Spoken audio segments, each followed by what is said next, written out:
أعوذ بالله من الشيطان الرجيم. بسم الله الرحمن الرحيم.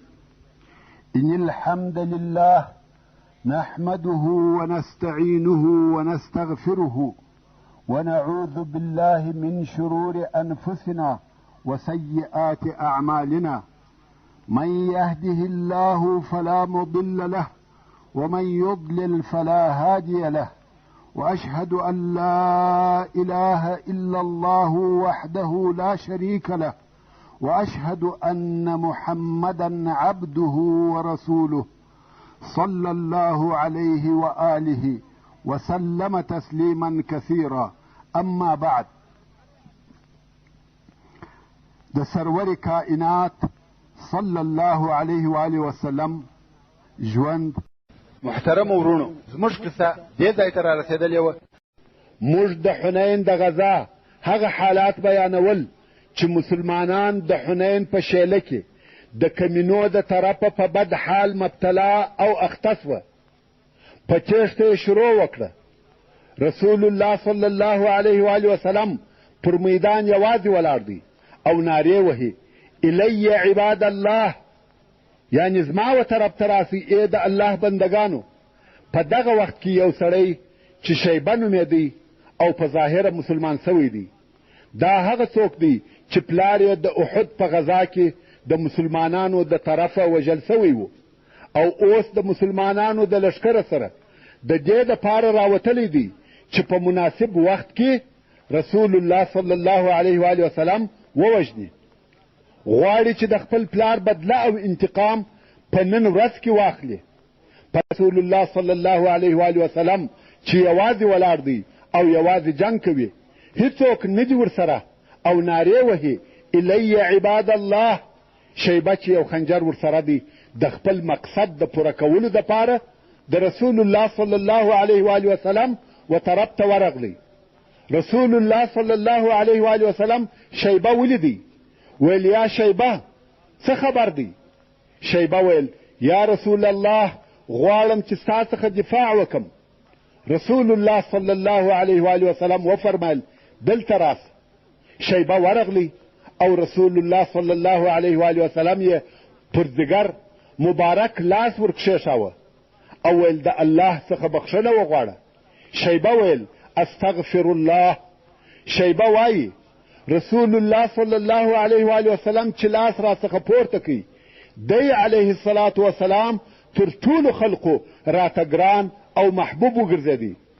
نو شیبه دلته ودرېدی او د رسول الله صلی الله علیه و آله وسلم څخه یې دفاع کول.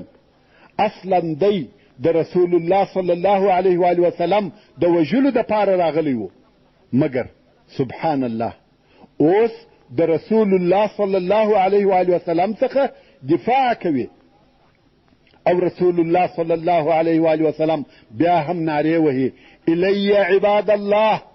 د ده علیه الصلاة وسلام آواز هغه شاوخوا په میدان جنگ کې موجود صحابه کرامو لکه ابوبکر صدیق، عمر فاروق او څو نور مهاجرین رضوان الله علیهم واورېدی. هغه هم راغله پر رسول الله صلی الله علیه و آله وسلم راوګرځېده.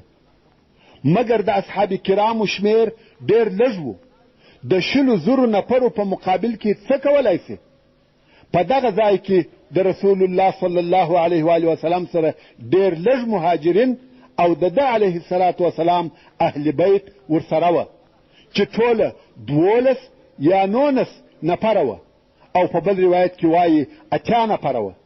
په دغه ځای کې د رسول الله صلی الله علیه و آله وسلم هغه شجاعت او دلاوري ښکاره سوه چې مثل یې نه لیدل کیږي. خپله غاتره یې د کفارو پر طرف ورځغلول او ویل یې انا النبی لا کذب انا ابن عبد المطلب. دغه وخت کې ابو سفیان ابن الحارث رضی الله تعالی عنه د رسول الله صلی الله علیه و آله وسلم د غاترې رکاب نیولی و او عباس رضی الله تعالی عنه یې قیزه نیولې وه چې چابکه نسي بلاړه. په دغه وخت کې رسول الله صلی الله علیه و آله وسلم د خپل رب څخه د نصرت غوښتنه وکړه او ویې فرمایل اللهم انزل نصرک، الهی ستا نصرت را نازل که. کم وخت چې عباس رضی الله تعالی عنه راغلی رسول الله صلی الله علیه و آله وسلم د ده په راتګ ډېر خوشحاله سو. دا ولې؟ ځکه عباس رضی الله تعالی عنه داسې لوړ آواز درلودی چې په ټولو عربو کې مثل نه و. د ده رضی الله تعالی عنه د آواز په باره کې وایي د جاهلیت په وختو کې عباس رضی الله تعالی عنه پسونه او اوښان درلوده او د هغو دپاره یې چوپانان درلوده. چوپانانو به اوښان او پسونه د مکې مکرمې څخه ډېر لرې بیول. نورو خلقو که به خپل چوپانان غوښته نفر به پسې لیږل چې رایې ولي، مګر عباس رضی الله تعالی عنه څوک نه پسې لیږل. دلته په مکه مکرمه کې به یوې لوړې ته وختئ او ورنارې به کړه. ډېر لوړ آواز یې درلودی. رسول الله صلی الله علیه و آله وسلم د ده د آواز په باره کې فرمایي صوت العباس فی المعرکة ب1000 رجل، یعنی په جنگ کې د عباس آواز پر 1000 نفرو حساب دی. نو اوس چې عباس رضی الله تعالی عنه راغلی رسول الله صلی الله علیه و آله وسلم ورته وویل یا عباس زما و اصحابو ته ورنارې که. عباس رضی الله تعالی عنه هم په لوړ آواز په نارو شروع وکړه او ویل ای مسلمانانو رسول الله صلی الله علیه و آله وسلم دغه دی. خو چا تر شا نه کتل. رسول الله صلی الله علیه و آله وسلم بیا ورته وویل و اصحاب سموره ته ورنارې که. سموره یعنی درخته چې مقصد یې هغه درخته ده چې د حدیبیې په ورځ اصحاب کرامو تر هغې درختې لاندې د رسول الله صلی الله علیه و آله وسلم سره بیعت کړی و. نو حضرت عباس رضی الله تعالی عنه هم نارې کړه یا اصحاب السمره این بیعتکم، ای د درخت ملګرو هغه بیعت مو څه سو؟ ځینې اصحاب کرامو چې هغه د بیعت په ورځ یې ګډون او اشتراک کړی و هغو دغه ناره واورېده او په بیرته راګرځېدلو یې شروع وکړه. هغه خپل عهد یې ور په یاد سو، غواړي چې پر خپله وعده وفا وکړي او پر رسول الله صلی الله علیه و آله وسلم راټولېده. دغه د اصحاب کرامو د بیرته راګرځېدو حال ځینې هغه کسان بیانوي چې په دغه جنگ کې حاضر وه. وایي یو نفر چې د اهل شجره څخه و پر اوښ سپور و او تښتېدی. کم وخت چې دغه ناره یې واورېده اوښ یې داسې تیز رهي و چې ده دا قدرت نه درلودی چې خپل اوښ ودروي او راویې ګرځوي. نو دی ځینې راوغورځېدی او اوښ یې پرېښاوه، پر پښو یې په جنګ شروع وکړه. نو د بیعت الرضوان خلق په حیرت انګیزه چابکي سره راګرځېده چې بیان یې نسم کولی او دغه به ویل لبیک یا رسول الله لبیک یا رسول الله، تر داسې اندازې چې دوی به کوښښ کاوه چې خپل اوښ راوګرځوي، خو د اوښ د راګرځولو قدرت چې به یې نه کوي پیدا، خپله توره او سپر به یې ځینې را حمله کړه او د اوښ څخه به راغورځېده. اوښ به یې خپل سر ته پرېښاوه تر څو چې د رسول الله صلی الله علیه و آله وسلم پر شاوخوا د دغو نفرو څخه 100 نفره راټول سوه او په جنګ یې شروع وکړه. اوس نو دغه 100 نفره چې سره یو ځای سوه د 100,000 نفرو سره جنګ کوي. داسې جنگ شروع سو چې د انسانانو تر خیال او تصور لوړ دی. هغو کسانو چې دغه حالت یې لیدلی دی وایي په والله دغه 100 نفرو داسې جنگ کاوه چې هیڅ شی یې مخته نه سوای درېدلی. په حوازن کې قتل او وژنه شروع کړه. دغه 100 نفره په هغه 100,000 نفرو کې قتل او وژنه کوي او هیڅوک یې هم مخته نسي درېدلی. په دغه وخت کې د جنگ قومندان په خپل رسول الله صلی الله علیه و آله وسلم و، هم جنگ کوي هم اداره. دا د چا په واسه پوره ده؟ دا کم همت او شجاعت دی چې 100 نفره دي د 100,000 په مقابل کې جنگیږي. دا رسول الله صلی الله علیه و آله وسلم و او دغه شجاعت و. نو ځکه حضرت علی رضی الله تعالی عنه وایي کم وخت چې به جنگ ډیر شدید سو موږ به ورسول الله صلی الله علیه و آله وسلم ته رجوع کول، ځکه موږ پوهېدو چې هغه علیه الصلاة وسلام د همت او شجاعت خاوند دی، نه تښتي او نه بیریږي.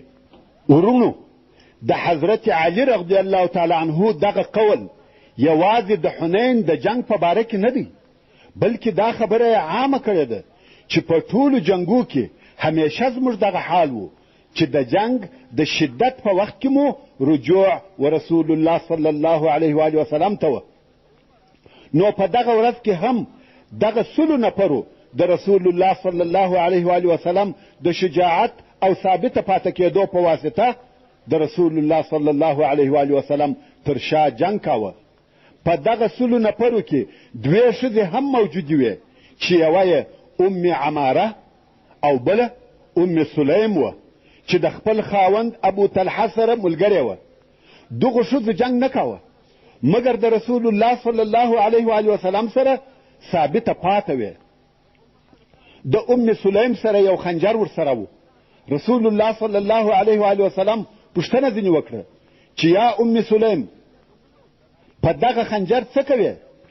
دی ویل که د مشرکانو څخه یو څوک رانږدې سو نس یې پورتېرم. سبحان الله، نن ورځ نه ران تښتي مګر دغه ښځې ثابته پاته دي. بیا ام سلیم ورسول الله صلی الله علیه و وسلم ته وویل اجازه راکوې چې دغه تښتېدلي کسان داسې ووژنم لکه ته چې هغه کسان وژنې چې جنگ در سره کوي. دوی څنګه تا په دغسې حال کې یوازې پرېږدي؟ رسول الله صلی الله علیه و وسلم وفرمیل یا پرېږده. دا په دغه جنگ کې د مسلمانو ښځو ثبات و. په دغه ورځ کې رسول الله صلی الله علیه و وسلم دا اعلان هم وکړي که هر چا د کفارو څخه یو څوک ووژي او د هغه پر وژلو یې شاهدان درلوده د وژل سوي سړي سامان د هغه دی. ابن اسحاق او نور د انس ابن مالک رضی الله تعالی عنه څخه روایت کوي چې یوازې ابو طلحه د حنین په ورځ د 100 نفرو کفارو سامان واخیستی، یعنی یوازې د 100 نفره کفار وژلي وه.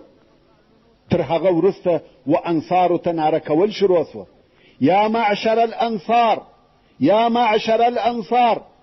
اوس بیرته د مسلمانانو ډلې یوه پس له بلې څخه راګرځي او شدید جنگ شروع دی.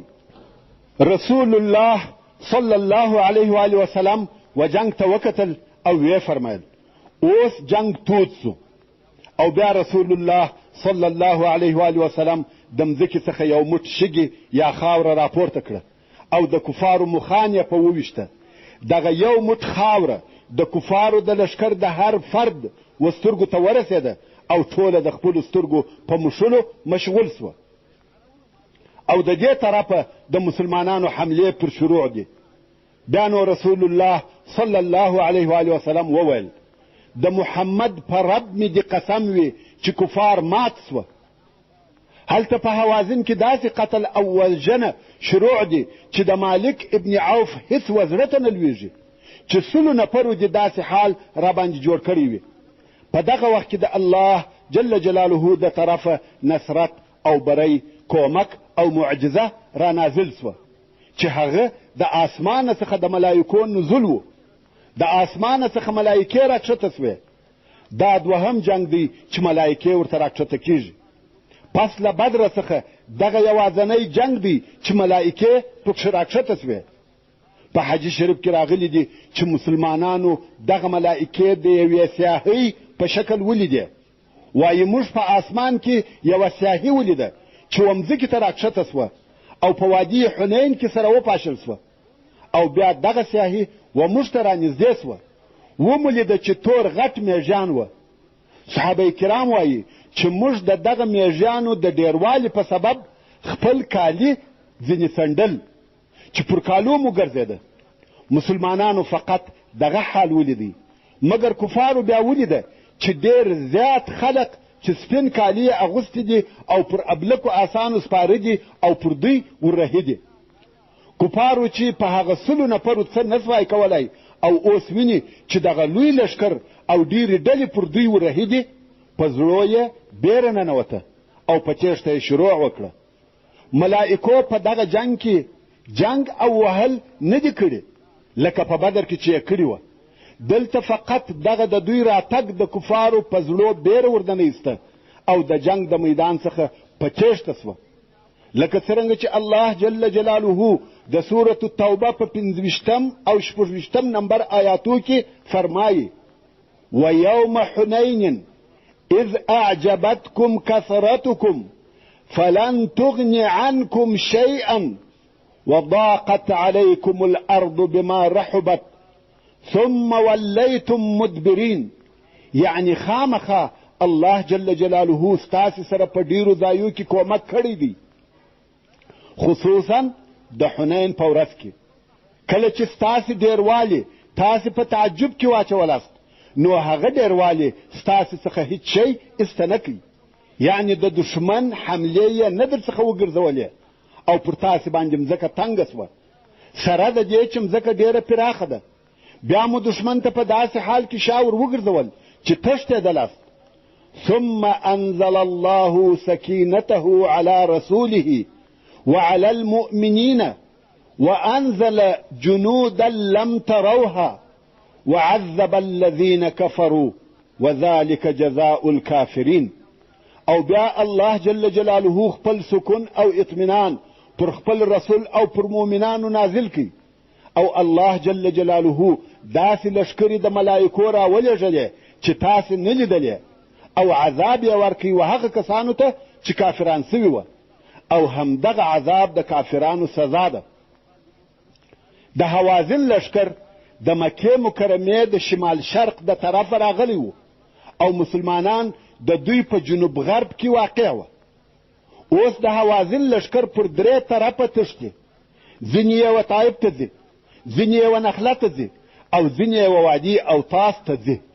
نو هغه کسان چې و اوطاس ته تښتېده په هغو پسې رسول الله صلی الله علیه و آله وسلم یوه ډله ولېږل چې مشر یې ابو عامر الاشعري رضی الله تعالی عنه. د مسلمانانو د دغه ډلې او د کفارو په مابین کې یو څه لږ جنګ وسو چې کفارو سخته ماته وخوړه، خو په دې جنګ کې ابو عامر الاشعري رضی الله تعالی عنه شهید سو.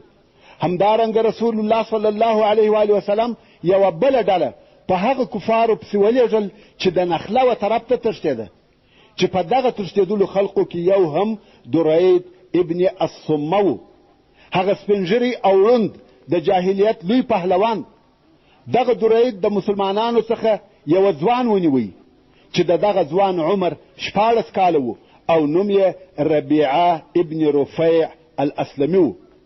درید په کجاوه کې سپور و، او مسلمان فکر وکړي چې ښځه ده، غواړي چې په بندیانو کې یې بوځي، نو یې اوښ تر مهار ونیوی او کش یې کړي.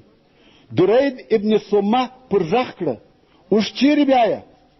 ځوان پوه سو چې په دې کجاوه کې سړی دی، نو یې اوښ چوکی. درید بېغمه ناست دی، ضعیفه سړی دی، 160 کاله عمر دی، دی په خپله نور ژوند او عمر نه غواړي. ربیعه بیا ځوان او بیا تجربه دی، د اول وار دپاره په جنګ کې ګډون کوي، حتی په توره سره یې د وهلو طریقه هم پوره نه ده زده. توره یې پورته کړه، درید یې پر اوږه په وواهه. څرنګه چې د درید هډوکي زاړه هډونه وه او غوښه یې هم نه درلوده، تورې تاثیر نه پر وکړي. د 160 کلو وچ هډونه دي، او عمر یې هم په جنګو کې تېر سوی دی، دې وار یې هېڅ تاثیر نه پر وکړي.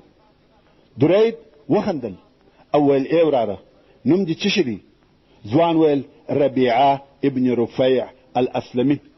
درید ویل یا ربیعه، ما ستاسې د ښځو څخه دفاع کړې ده، مګر بیا هم راسه چې د وهلو طریقه در وښیم. که ته غواړې چې څوک ووهې، پر هډوکي یې مه وهه، هډوکی نه ماتېږي. د وهلو ځای دغه دی، د سر او اوږو په مابین کې. خپل مغزي ته یې لاس ونیوی، اوس د وهلو ځای ورښیي او ویل دغه ستا توره بېکاره ده، ورسه هغه زما توره راواخله، د زین په شا کې پرته ده. ربیعه هم هغه د درید توره راوړه.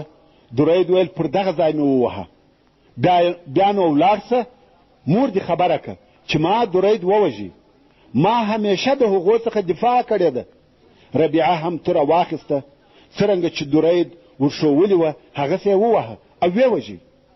ربیعه پس له جنګه و خپلې مور ته دغه قصه وکړه.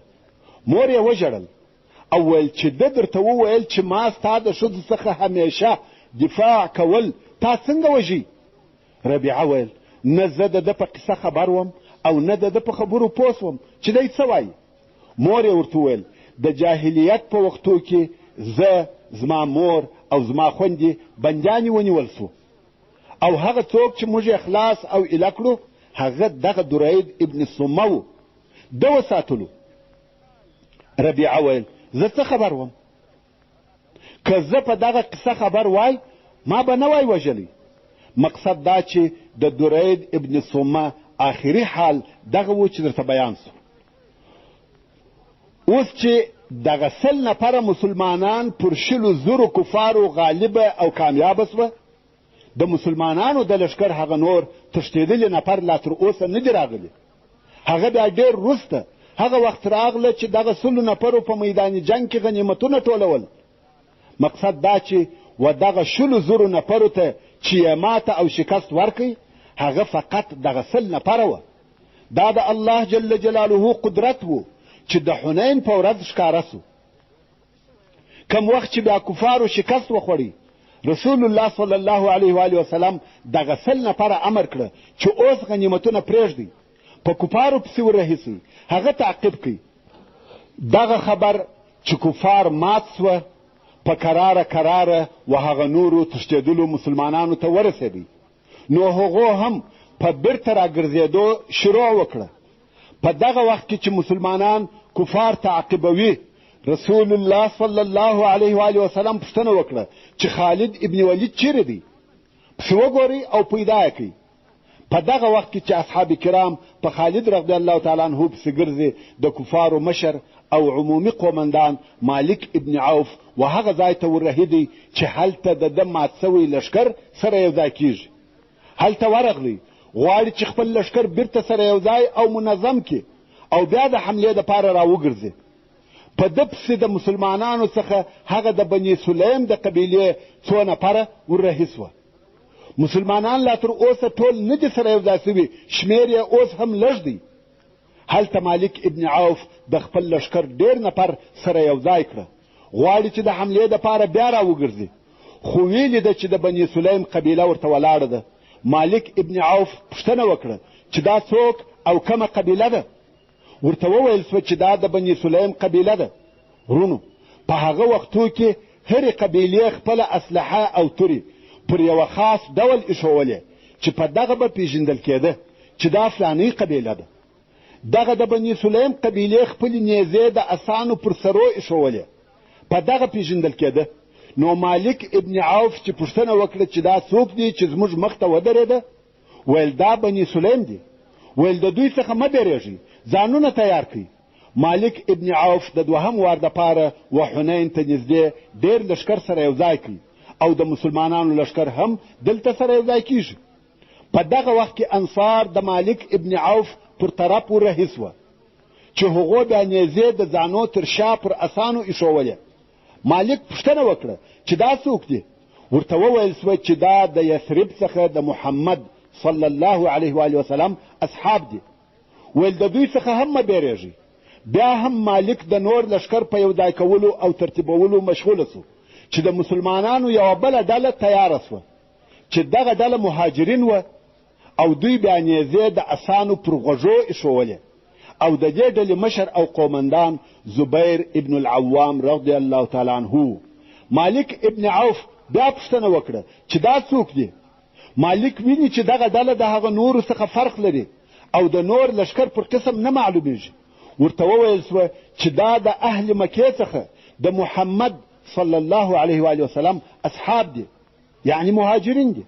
وصلى الله تعالى على خير خلقه محمد وآله وأصحابه وأهل بيته أجمعين. والسلام عليكم ورحمة الله وبركاته.